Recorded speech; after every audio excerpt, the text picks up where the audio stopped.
Hello students, welcome back. And today we are going to talk about the industry perspective of media. And by industry perspective of media, I am talking about a particular research framework in order to study media products. Now you have already studied about content analysis as a method as well as a framework in that sense. Right? So using content analysis as a method, how to research media products. But today we are going to talk about the media industry and how the industry itself can be used as a framework in order to study media products. Of course, there can be other frameworks as well. So, for example, you can also study media from the technology point of view. So on and so forth, the changes in technology and how it impacts the media products which are a product or an outcome of the technological changes. In a similar manner, you can also learn and study these media artifacts, these media products with reference to the industry from which it originates, right?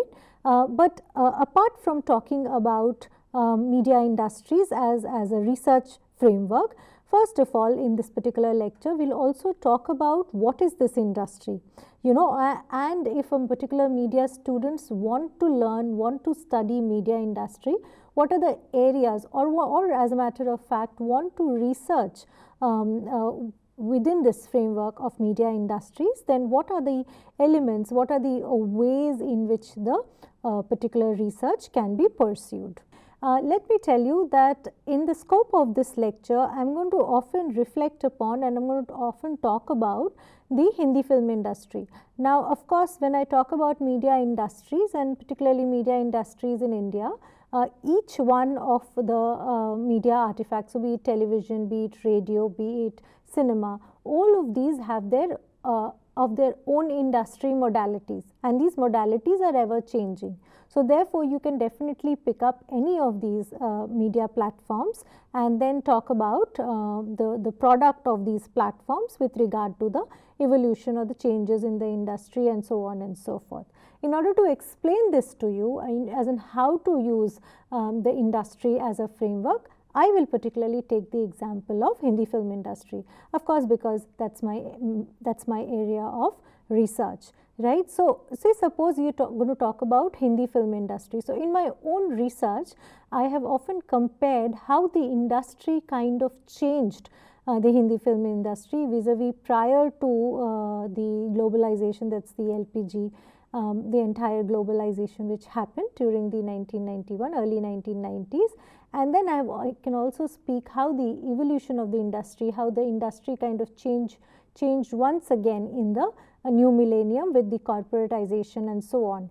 And then at each of these steps, whether it be the increase of export of Hindi films, which is basically an industry parameter. These are organizational things which were happening, changes which were happening in the industry, and then I could reflect upon and I could see if there is any coherence, or if there is any kind of similarity or any kind of comparison between the kind of products which were also coming out of the Hindi film industry. So, of course, the 1990s when with the opening up of the economy, we see a lot of NRI oriented films which are basically keeps the diaspora at the center, right? But then in the new millennium, once the multiplexes came into being, we suddenly see the outcome of a different kind of films with reference to a different kind of audience, the multiplex audience.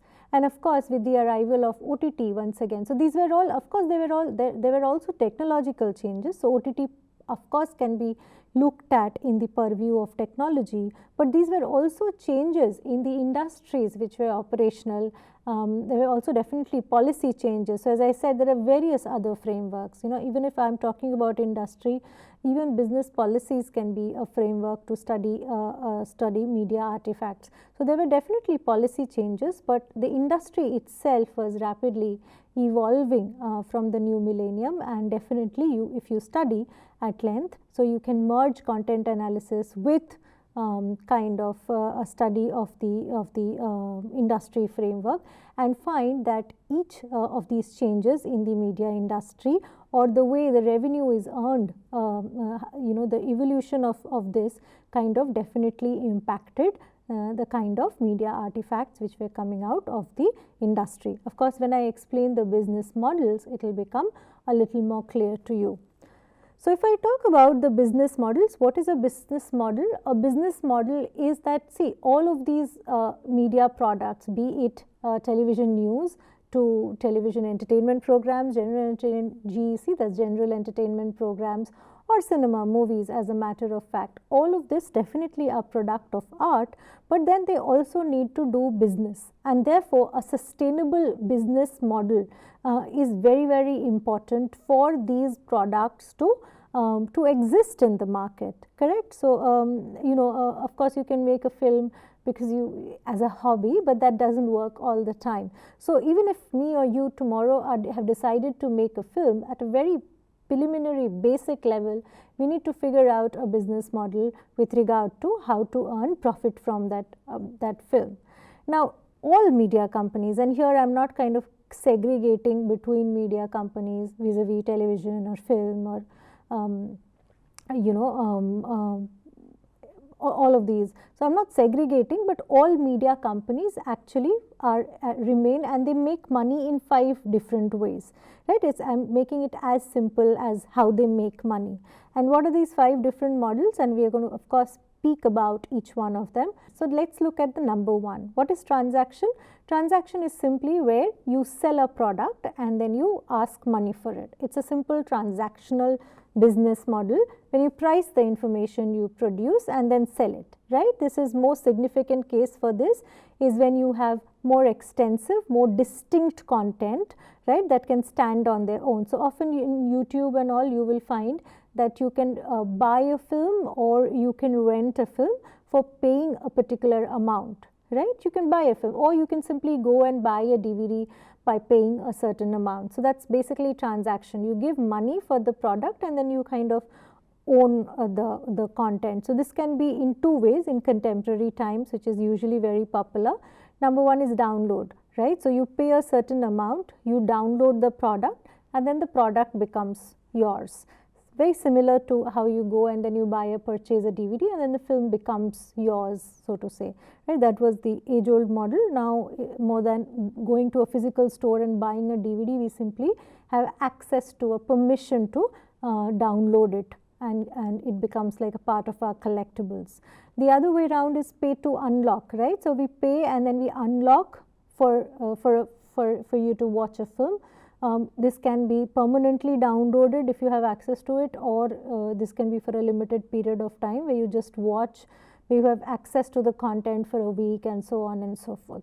So, various of these transactional models also have kind of other subdivision to it.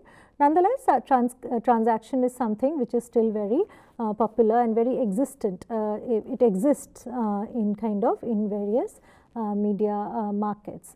Number 2 is the subscription model. What is subscription model? I think subscription model is gaining very popularity, in much more popularity with the OTTs coming into being. So, for Netflix or Prime or Hotstar, you pay a certain subscription fee which allows you to kind of enjoy their content for a particular period of time. In these cases, it is usually yearly.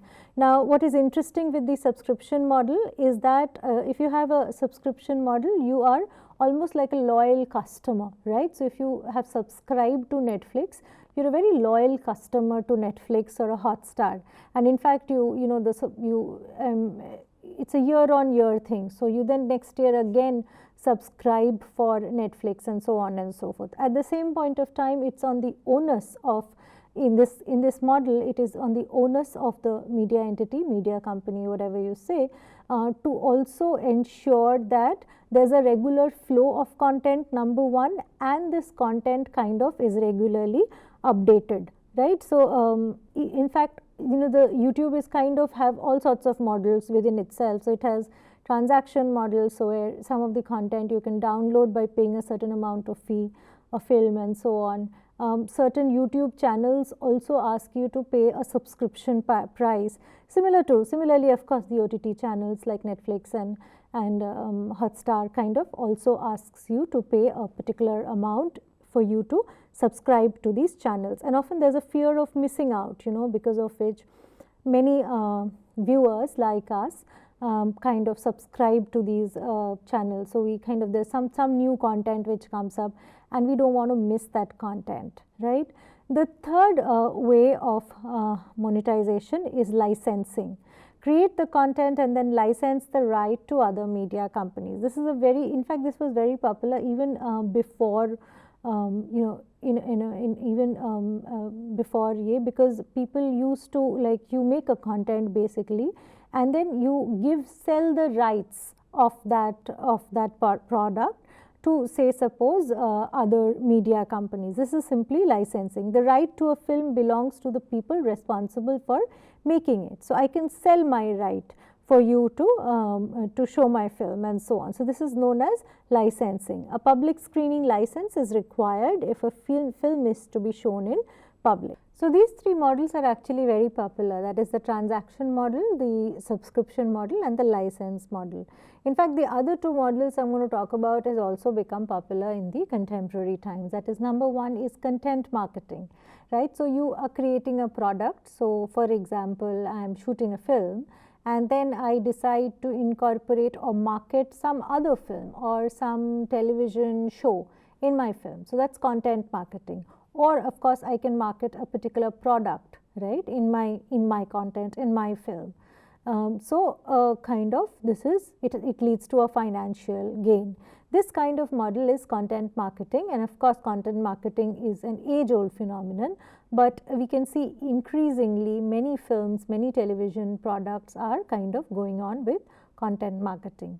And lastly, the age-old model of advertising, something which is very popular in the television industry per se, particularly, right? So you watch the content, but along with the content, you watch a certain number of ads. So content marketing is where the product or whatever is it, the service, is kind of, the advertisement is inbuilt within the content, within the film, within the content. But advertising is, you kind of you advertise, like you have a separate content which kind of promotes a particular product and so on and so forth, and then you, at repeated intervals, you put it forward when it comes to the content.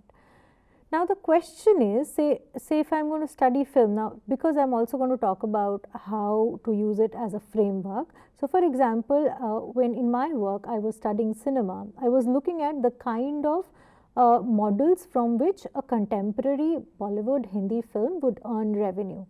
And of course, there's content marketing, there's licensing, and so on. Of course, there's no subscription. I mean, this was just a vague understanding of any media product, from where can it acquire money. But then you can also look at how, say, one particular media product. So you can study how one particular television news, right? So or one film per se. What are the areas from where it acquires revenue, right? And then you can of course try and find that if there is a correlation with the film. So for example, in today's date, correlation with the product. So of course, in today's date, we find that since a film is earning from its music rights, by licensing its music, from the merchandising and from the television also. So there are several, live shows around the film. There are television shows around the film. So because it is kind of earning money from so many different kind of areas, right, the film is becoming rather a content, right, which mediates from one platform to another.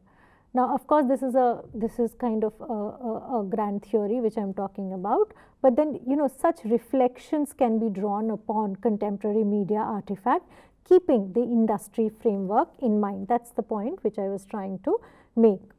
Now, let's talk about again, since we are not strictly talking about cinema, I mean, ideally that would have been wonderful to talk separately about films and separately about television. But I'm going to talk about a little bit about television also, and particularly the OTTs and so on also, which is a different kind of television. You watch television in a different model altogether. Now, I find both of these models problematic, or rather both of these models are problematic.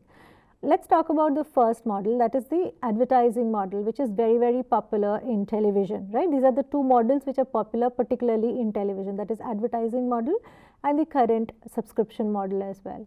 Now, with the advertising model, why television is problematic, and here I am not talking about general entertainment channels, but per se I am also talking about the news channels, right? Now, when who is funding these advertisements? You know, these advertisements are end of the day funded by companies, right? And if you take a note of it and you come to think about it, when it comes to newspapers, of course we were talking about TV, but both for TV, newspaper, one of the largest segment of the advertising often comes, and this is particularly true for newspapers, comes from the government, right? So then, or the second largest chunk or the largest chunk also comes from the corporates. Now, when it is rather the corporates or rather the government, right? So you will say then what should be done? Should we go back to Doordarshan, where Doordarshan was owned by the government, right? So is that the idea? We don't know. I'm not trying to give you a possible solution to it. But then, of course, Doordarshan was a different model altogether, and thereafter comes the advertising model. But in advertising model, there's a tendency not to overtly be critical to any party which is giving you the advertisement, right? So you see that Coke or any of these corporates, Maggie and so on and so forth, even though there are real problems with these products and artifacts, right, they're never in news. You never find problem with any of the corporates, organizations, basically corporate products and so on in these advertisements. Usually the focus remains on politics, right? We rarely talk about the environmental hazards which are caused by big companies. We rarely talk about how drinking a Coke might have ill effects on our health and so on and so forth. So that is majorly the problem of advertising, that it kind of leaves a lot of these news and does not bring it into its ambit. Now, the problem with the subscription model is not same as the advertising model. Of course, it's very empowering because you, as in the viewers, are directly subscribing to the content. So it's absolutely in my, as in the audience's purview with regard to what kind of content will I access and what kind of content I would like to see. It's not at the disposal of any media organization and so on and so forth. But the problem is itself with the subscription model is one simple, I'll sum it up in 2 words. You know what happened with Netflix, right? So for example, in a country like India, Netflix had to reduce its subscription prices, right? So then we'll also have to talk about the viability of a subscription model.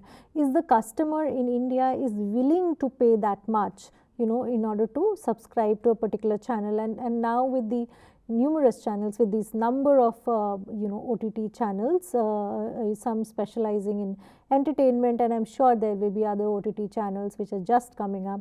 So then, what about the financial viability? And here the viability, I'm not only talking about from the channel's point of view, but also from the point of view of the consumer. That is something which has to be thought about, right? But of course, it is much more liberating than the advertising model, because as you all know, advertising is completely based on the TRP. So of course, you know what is TRP? TRP is the television rating point. It is a tool to judge which programs are watched the most and to index the viewer's choice, right? According to the TRP of a TV channel or a program, the advertisers thereafter decide what to invest in. So therefore, TRP becomes very, very important for the television channels, right? A device is attached to a TV in a few thousand viewers' houses for judging and calculating the TRPs. These numbers are treated as sample from the overall TV owners in different geographical and demographic sectors.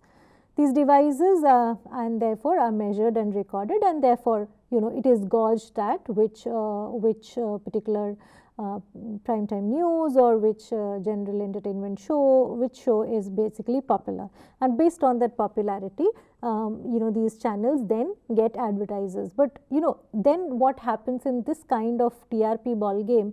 which the television industry operates on, that is the advertising model which we were talking about, then the major, the entire workforce is geared towards only increasing their TRP. And as a result of points, so it's only caters to what the mass would like to see. And if it's a sensational news, then they will focus on only that. And that's what exactly is happening, that we have a lot of soft news, we have a lot of sensational news, whereas a lot of other kind of content kind of is missing. So it does not have a niche audience because it's not catering a particular group of audience. Whereas in the subscription model, it's a little different. So you can actually choose what kind of content you would like to see. Nonetheless, the moral of the story, in the sense, if I sum it up, these media industries are transforming. Of course, OTT became very popular during the COVID. In fact, a number of Hindi films started the OTT first release model. That is, before the film released in theatrical market, the film released in OTT. And therefore, there was a lot of talk among the scholars, among the researchers, whether this OTT first release model has an impact on the kind of a certain kind of narratives which are very becoming narratives films, in the sense, which are becoming very popular in the OTT space. Whereas a certain different kind of cinema, which is big scale, spectacular, larger than life kind of films, are kind of now being made for the theatrical market. So these are areas where there's a lot of scope of research, where not just research, but there's also a scope for reflection. Now, to sum up about the media industry and how you could incorporate it as a framework, of course, you can talk about globalization, right, and how globalization, each of these forces actually, right now I'm going to talk about a couple of one or two forces. Of course, there's not much time, but then one or two forces which kind of work together and which leads to a certain media product. And of course, we can talk about globalization. There are a number of regulations, there's economics, there's technology, and then of course the social aspect. All of these forces together in any society impact the communication industries, right? And we were talking about industry per se at length till now, but there are these other conceptual frameworks which also can be used, which also can be discussed at length in order to study a media artifact. So, of course, regulatory practices are there, as I have already discussed a little while.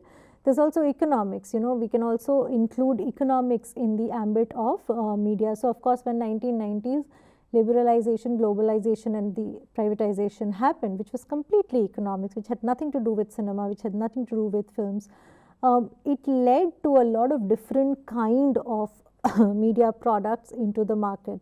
So, that definitely can be also discussed and talked about, right. So, the media market have evolved over the years, and therefore, these changes in the media markets, it's a very big scope, there's a big scope of research per se.